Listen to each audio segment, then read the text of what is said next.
Pernah merasa hidupmu didorong oleh angka yang kau tidak pilih? Kalau harapan dijual seperti tiket lotre, berapa harga yang sanggup kau bayar? Hari ini aku ajak kamu melihat satu kota yang percaya pada dadu lebih daripada diri sendiri. Dengarkan sampai akhir, karena kamu mungkin akan berhenti menyalahkan nasib dan mulai menghitung dengan terang. Malam itu laut hangat dan lampu sebuah kapal gemerlap seperti pesta kecil di atas air. Orang menyebutnya kasino Seruni dan orang kota menyebutnya juga kapal amal. Mereka bilang sebagian uang untuk beasiswa dan klinik, dan sisanya entah kemana. Di dek belakang seorang perempuan berjaket gelap menutup buku kecil dengan karet. Namanya Lila dan pekerjaannya mengawasi permainan agar terlihat adil. Lila tahu kapan mesin murah hati, dan kapan mesin berubah jadi sumur kering. Di dermaga seorang nelayan muda menawar harga solar dengan wajah lelah. Namanya Arman dan ia berjanji pada adiknya bahwa uang sekolah akan aman. Aku pulang pagi dan bawa biaya daftar ulang. Ia berkata begitu dengan senyum yang lebih tipis dari dompetnya. Sementara itu seorang jurnalis membawa perekam kecil dan hati yang masih percaya. Namanya Raka. Dan ia mencium bau cerita yang terlalu wangi untuk disebut amal. Besok aku tayangkan kalau datanya kuat. Raka tidak suka menuduh tanpa angka, dan hari itu angka sendiri datang menghampiri. Lila membuka buku hitamnya dan melihat pola yang mengulang seperti pasang surut. Setiap malam, gajian payout turun dan brosur amal naik. Kalimat itu sederhana dan pedas seperti jeruk nipis di luka kecil. Kota Seruni dulu tenang dan orang bekerja dengan jam laut, bukan jam panggung. Saat kapal datang, para tokoh tersenyum dan gunting pita bekerja lebih cepat daripada doa. Wali kota berdiri di depan kamera dan bicara tentang pariwisata dan kesempatan baru. Ia bilang kapal itu bukan untuk menguras orang miskin, tapi untuk menolong kota kecil. Di ruang VIP, seorang pemuka amal memimpin doa dan daftar donatur dibacakan lembut. Semoga niat baik menjadi jalan bagi kesehatan ibu dan anak. Doa itu indah, tetapi angka di halaman belakang tidak ikut berdoa. Arman malam itu naik ke kapal, dengan uang solar di saku dan janji di dada. Ia menatap meja dadu dan membayangkan seragam sekolah yang belum terbeli. Sekali menang, lalu selesai. Kalimat itu adalah kunci pintu yang selalu membuka pintu lain. 2 lemparan pertama membuatnya tersenyum, dan 3 lemparan berikutnya membuatnya menggigit bibir. Ia menang kecil, dan merasa dunia mengerti niat baiknya. Lalu mesin berubah wajah, dan malam berubah arah. Di ujung dek Lila, menatap jam internal yang tidak ada di dinding. Mulai sekarang mesin hemat senyum. Ia menulis waktu dan persentase di buku hitam dengan tangan yang tidak gemetar. Raka menunggu di perahu kecil, dan Lila berjanji membawa bukti sebelum fajar. Aku butuh cerita yang bisa dipahami ibu pasar, bukan hanya auditor. Aku akan bawakan angka yang bisa dibaca anak SD. Sementara itu Arman turun dari kapal dan bertemu angin yang tidak peduli pada utang manusia. Ia menyimpan beberapa lembar kemenangan dan kehilangan sisanya pada meja yang belum kenyang. Pagi datang, dan kota terlihat lebih terang dari pikiran warganya. Brosur program pemain bertanggung jawab terpajang di kios rokok dengan senyum model iklan. Arman mengambil satu lembar dan membacanya pelan. Batasi waktu dan batasi uang dan hubungi nomor ini jika butuh bantuan. Ia tertawa kecil karena waktu dan uangnya memang sudah habis. Di rumah adiknya menaruh daftar kebutuhan sekolah di bawah bantal. Aku tidak apa-apa kalau menunggu 1 bulan lagi. Kata sabar dari adik adalah pisau tumpul yang tetap baik. Lila akhirnya duduk di warung kopi dengan Raka dan membuka ponsel dengan catatan rahasia. Ini alur dana dari kapal ke yayasan dan dari yayasan ke template kosong. Aku perlu suara dan bukan sekadar tabel. Suara ada, tetapi mereka takut dan aku juga manusia. Ketakutan adalah alarm yang tidak pernah padam, tetapi keberanian adalah seseorang yang mematikannya sebentar. Raka menekan tombol rekam dan Lila mulai bercerita tanpa nama yang berlebihan. Malam berikutnya kapal mengadakan malam amal untuk klinik ibu dan anak. Foto bayi terpajang di layar dan musik lembut menutup suara laut. Orang membeli chip dengan rasa bangga yang mirip rasa lapar. Payout turun dan durasi duduk naik dan mesin menjadi dosen kesabaran. Lila menyelipkan buku hitam ke tas seorang gadis yang baru pulang dari pasar. Kalau aku tidak datang, besok tolong serahkan ini pada seorang jurnalis di kios koran. Gadis itu adalah Sari, dan ia memeluk tas seperti memeluk masa depan tipisnya. Aku bisa jaga ini sampai besok. Arman melihat dari kejauhan dan pikirannya melompat ke kesimpulan tercepat. Kenapa adikku kau libatkan? Ia menarik napas dan menahan amarah karena marah tidak bisa membayar apapun. Aku tidak ingin adikmu bermain, dan aku ingin kota ini berhenti menelan orang.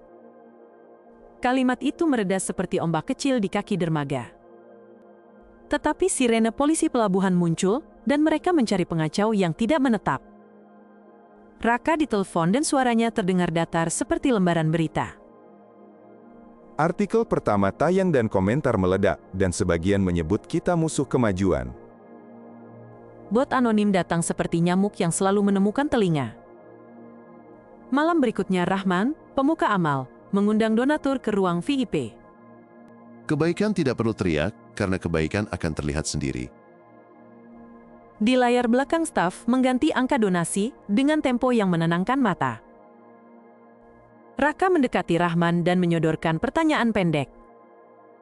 Apakah audit sudah dilakukan oleh pihak luar? Kita sedang membentuk komite etik dan kita akan pastikan semua sesuai niat. Kata niat adalah selimut hangat yang sering dipakai untuk menutup noda. Rahman berpaling dan menyelipkan flash disk kecil ke telapak tangan Lila. Ini daftar sumbangan yang tidak pernah sampai ke klinik. Lila mengangguk dan rasanya seperti menelan batu kecil tanpa air. Di rumah Sari membaca buku hitam dengan mata yang lelah tetapi jernih. Kita tidak miskin karena malas, dan kita miskin karena ada pintu yang hanya terbuka untuk beberapa nama. Kalimat itu menua satu malam lebih cepat dari usianya. Pagi hari ibu mereka batuk makin berat dan klinik amal sibuk dengan sesi foto.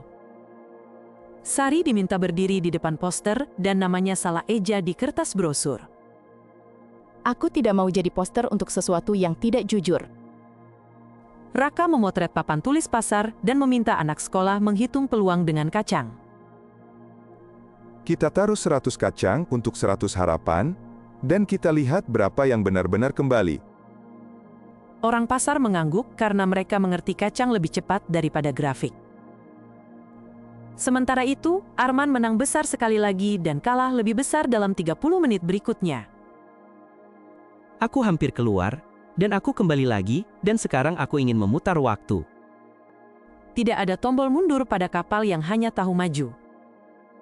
Bowo, temannya, menggadaikan perahu warisan dan berdiri di ujung geladak dengan wajah putus asa. Arman merasakan pahit yang tidak bisa dibilang dengan kata apapun. Wali kota mengumumkan komite etik amal dengan pimpinan Rahman dan kota merasa aman sebentar. Publik merasakan kemenangan kecil seperti angin dingin di siang panas. Malam itu Lila dan Raka menyusun laporan yang bisa dibaca siapa saja. Kita jelaskan perlahan dan pakai contoh yang tidak membuat orang merasa bodoh. Kita pakai cerita dan angka yang singkat agar orang tidak lelah. Esoknya Serikat Nelayan meminjam aula pasar untuk pameran transparansi warga. Di meja pertama ada toples berisi kacang yang mewakili peluang dan di meja kedua ada daftar utang yang dihapus dan tidak dihapus. Anak-anak sekolah memandu tamu dan suara mereka jernih seperti jam dinding. Orang melihat bahwa mesin yang disebut amal tidak pernah menutup kebocoran yang sengaja dibuat. Rahman datang diam-diam dan wajahnya lebih tua dari kemarin. Aku salah, karena diam terlalu lama. Ia menaruh surat pengunduran diri dari komite etik di atas meja paling depan. Audit terbuka harus dilakukan, dan uang yang tersisa harus kembali. Kata harus seperti pintu berat yang akhirnya didorong rame-rame. Raka menayangkan rekaman kamera pelabuhan yang menunjukkan peti uang turun ke truk yayasan. Ini rute malam beasiswa yang tidak menyentuh sekolah manapun. Gambar itu tidak butuh penjelasan panjang dan orang menutup mulutnya sendiri. Arman berdiri di depan mikrofon dan tangannya sedikit gemetar. Aku bukan korban murni, karena aku juga memilih berharap pada Dadu.